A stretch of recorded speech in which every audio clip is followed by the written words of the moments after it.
So, ito na yung ating printed na sticker paper na picture. Yan, ano siya. And then, maglalagay na tayo ng phototop na glossy. Okay, so, itayin na natin. So, first, medyo sunod natin dito sa ilalim. And then, nabalitan natin siya. Ano natin to? Ano, kuya, natin.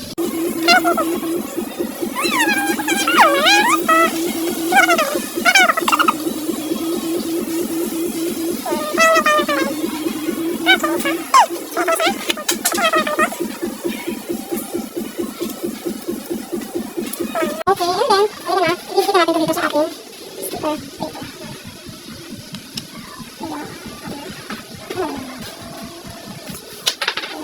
Nagamit tayo ng squeegee daw.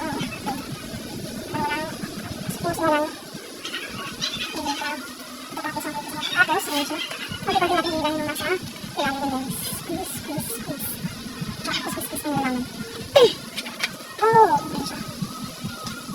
Bakit-bakit na nagagawin.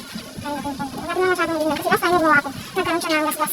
Masyadong kung dili na nasaktan ba. Nasaktan yung sili natin na bottle. Sila na siya. Chinang tayo. Tcharan! Okay, ayan na siya. O, diba? Kita nyo na ba? Ang pag-gloss niya.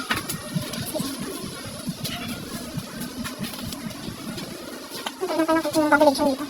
Ayan. Kapag pinag-iwan. Ayun ang problema. Kapag pinuspos mo siya ng sobra, nasasaktan yung phototop. Kasi may titingnan. Oo. Tapos, pagkatapos mo, ang natin ito.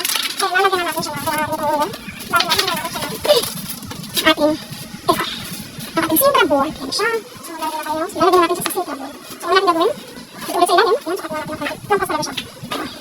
Ayan. Ating silver board. And then, ipitin natin itong ilalim. Ayan. Ipitin natin yung ilalim. Yan siya. Kaya hindi talaga ang pipitin sa pagpitin. Wala tayong mahabang kuko. Pagtatuan medyo pag-isa na tayo. Yung problema. Pawisan na. Ayun. So, ganito siya. Ganun ulit. Tatanggalin natin ng konti. Para kung paano natin nilagay yung ating phototop. Ganun din natin siya ilalagay ulit. Ganito siya. Ipitin natin yan. Ipitin. And then, ibabaliktad natin ulit. Diba? Ilalagay na natin siya sa magnet. Sa ating photocopy. Okay. Like this. Okay tayo natin. Ang lang natin. Ayun. Then, kukunin natin siya dito sa ilalim. Dahil hindi lang natin ulit dito. Yan. Ganda na.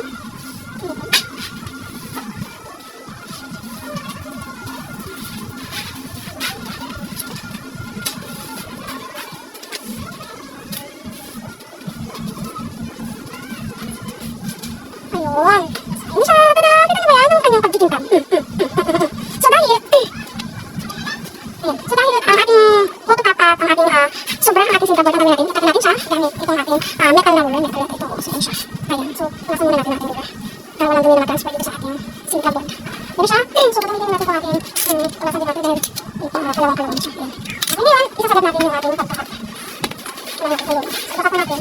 Ayan.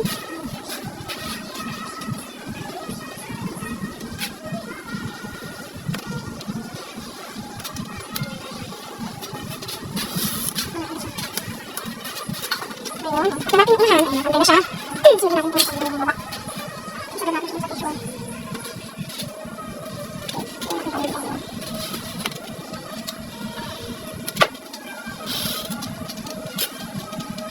Ayun. So, diba, linis na. Wala na yung mga dulo. Ito naman tayo sa ating dulo.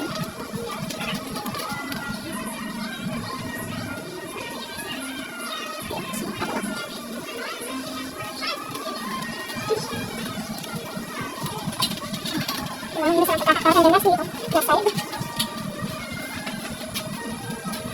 Oo, naman nasa dito yan.